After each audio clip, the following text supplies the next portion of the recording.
ای سید ما، ای مولای ما. من جان ناقابلی دارم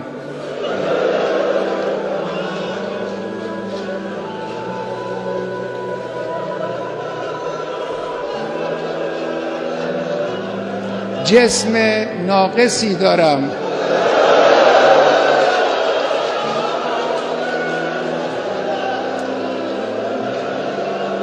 اندک آبرویی هم دارم که این را هم خود شما به ما دادید. همه اینها رو من کف دست گرفتم، در راه این انقلاب و در راه اسلام فدا خواهم کرد. اینها هم نثار شما باشه.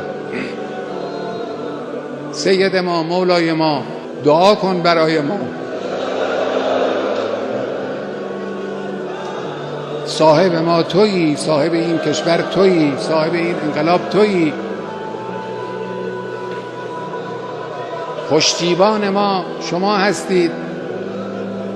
ما این راه رو ادامه خواهیم داد، با قدرت هم ادامه خواهیم داد. در این راه ما رو با دعای خود، با حمایت خود، با توجه خود پشتیبانی بفرما.